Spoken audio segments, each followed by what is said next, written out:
Aku tuh lagi main IG, tiba-tiba muncul tuh iklannya, Go Study in China, about China. Aku kayak klik dong. Hai all, welcome back to the story. Hai semuanya teman-teman, apa kabar? Balik lagi sama aku Ara. Dan di podcast kita kali ini, tempat kita ngobrol santai dan seru tentang beasiswa di luar negeri pastinya. Buat teman-teman mungkin yang lagi nyari beasiswa atau penasaran nih tentang gimana sih kuliah di luar negeri. Nah hari ini spesial banget karena aku bakalan ngobrol bareng salah satu awardee beasiswa luar negeri. Ya pas banget nih mungkin buat kalian yang lagi bingung dan pastinya kita akan ngobrol seru bareng guys ini untuk siap berbagi cerita tentang tips-tipsnya. Jadi daripada kebanyakan ngobrol, langsung aja kita sambut. Please welcome Kak Nicole. Halo Kak. Halo Ara, halo semuanya. Perkenalkan, aku Nicole, penerima beasiswa dari Yanqing Academy, dan sekarang aku lagi master study di Republik Rakyat Tiongkok, aka China. Yeay, senang berjumpa dengan kalian semua. So yeah, nice to meet you everyone.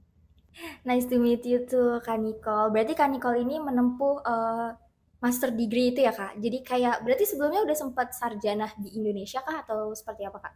Oh, betul banget nih. Aku tuh dilahirkan dan dibesarkan di tanah air kita ya, tercinta Indonesia.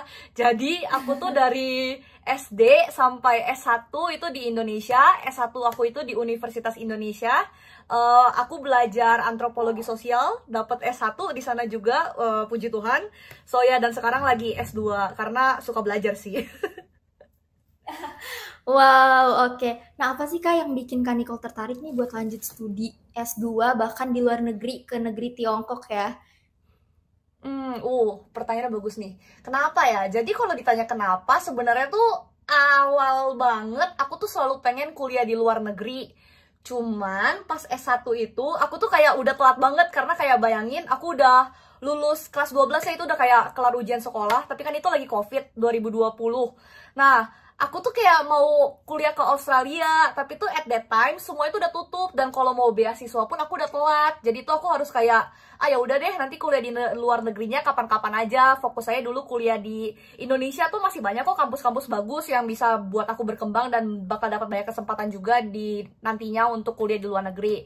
Nah, kalau buat S2-nya sendiri, sebenarnya tuh baru kepikiran di akhir semester, di akhir kayak semester 7 pas lagi skripsian. Jadi emang agak telat banget nih ya buat S2-nya. Alasannya itu kenapa? Lebih ke kayak, kan aku antropologi sosial ya, yang mana itu jurusannya emang akademik banget, dan at that time itu aku emang selalu pengen belajar HI. Nah, makanya aku kepikiran kayak apa kita S2 HI aja kali ya, kan udah dapet dasar dari antropologi sosial. Kenapa nggak kita campurin sama HI yang lebih general?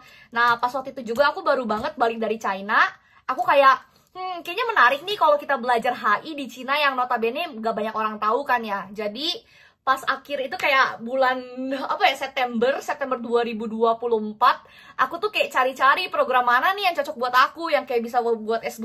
Nah, waktu itu aku langsung ketemu nih, lagi main Instagram Yanqing Academy, dan di saat itu aku kayak made up my mind, oke, kita lanjut S2 gas gitu. Berarti bener-bener the real kejarlah ilmu sampai ke negeri Cina ya Kak? Betul banget, aku bahkan pakai kalimat itu di my motivation letter.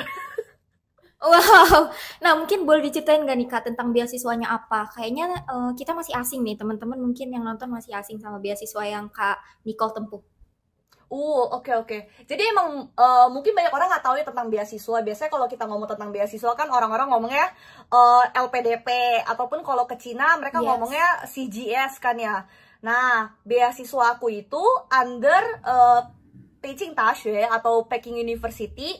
Jadi di dalam Peking University itu ada yang namanya Akademi, Yanqing Academy, yang mana itu tuh menyediakan studi 2 tahun untuk interdisciplinary atau multidisiplin gitu.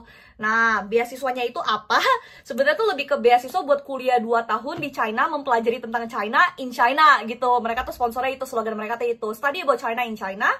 Dan beasiswanya itu cover apa aja. Menurut aku ini bahkan beasiswanya itu kayak oke pol buat masalah coverage.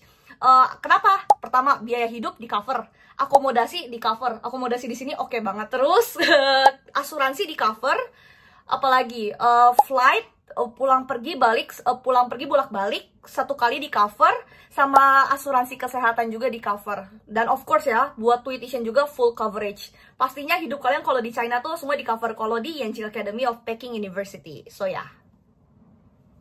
Wow, berarti ini tuh termasuk beasiswa fully funded ya Kak Nicole. Dan itu berarti selama 2 tahun kah atau seperti apa? Ya, beasiswa itu 2 tahun, tapi uniknya Yanqing Academy ini 1 tahun pertama, of course kita harus ngambil kelas kan ya. Jadi tuh full kelas tuh buat mahasiswa internasional, kita tuh ada kelas bahasa, tapi hampir semua kelas yang di luar kelas bahasa itu bahasa Inggris semua. Dan kita kayak harus ngambil sekitar, I forgot how much, kayak how many, kayak 15 kredit mungkin atau 30-an ya. Pokoknya maaf banget ya aku lupa. Kayak pokoknya 1 tahun pertama tuh kelas, bener-bener kelas. Nah, di tahun kedua itu baru kita kayak dikasih kebebasan. Mau kamu fokus ngerjain tesis, mau kamu jadi TA atau teaching assistant, atau misalnya mau belajar di kelas bahasa kayak full intensif buat bahasa pun oke banget gitu loh. Jadi intinya 2 tahun tuh mereka bakal bener-bener full cover kamu. Tapi tahun kedua itu tergantung, kalau kamu di China mereka will cover you, tapi kalau kamu mau let's say balik buat kerja sambil ngerjain tesis, atau mungkin kamu I don't know, mungkin withdraw, ya pasti mereka nggak bakal cover. Jadi intinya 2 tahun di cover, dengan catatan tahun kedua harus di China gitu. Jadi nggak ada keterikatan ya kayak LPDP yang harus balik lagi ke Indonesia. Jadi beasiswa yang Kak Nicole tempuh tuh boleh berkarir lagi di negeri manapun ya? Boleh banget, dan biasanya itu orang-orang di sini pun ada yang emang kerja di China, atau mungkin kebanyakan dari mereka balik sih, tapi ada juga yang kayak melalang buana ya, ada yang kerja di Arab Saudi, di Dubai, atau mungkin ada yang kerja juga di Singapura. Jadi kayak bebas, nggak ada keterikatan karena beasiswa kita emang dari pemerintah China juga sih gitu. Agak mention dikit, aku tuh lagi main IG, tiba-tiba muncul tuh iklannya, go study in China, about China. Aku kayak klik dong, itu langsung ngarahin ke Instagram mereka @Yanqing Academy, atau website mereka Yanqing Academy. Terus mereka udah ada website ya, udah ada informasinya semua dan kawan-kawan. Dan mereka juga biasa suka ada info session gitu di Zoom, kayak tergantung region. Jadi mungkin kalian boleh join di situ juga.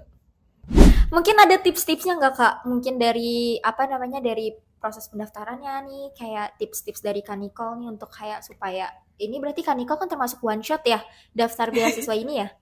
Iya, aku beruntung sih.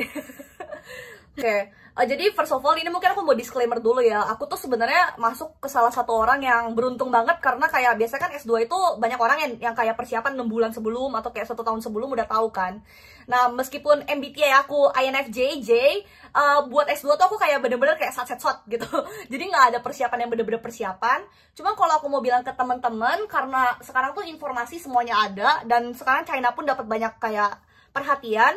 Kalau kata aku sih coba cari banyak informasi, dan karena kalian udah tahu timeline-nya sekarang, coba diperkirakan kalian itu ada kewajiban apa aja, kerja kah, kuliah semester terakhir kah, atau mungkin other side part-time job, itu kalian udah harus tahu. Sama kedua itu cek dulu kemampuan kalian. Misalnya nih, kayak aku waktu itu masih ada 20 SKS, skripsi, kawan-kawannya, itu kalian juga harus cinta diri sendiri sih, kayak harus sayang juga. Bisa nggak ya? Kalau kalian yakin bisa, pasti bisa.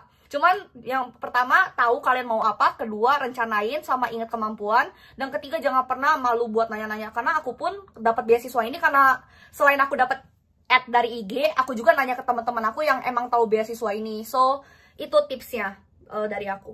Nih, ada nggak sih struggle Kak Nicole waktu daftar beasiswa ini? Struggle ya. Oke, ini aku suka pertanyaan ini sih ini. Karena mau curhat sih.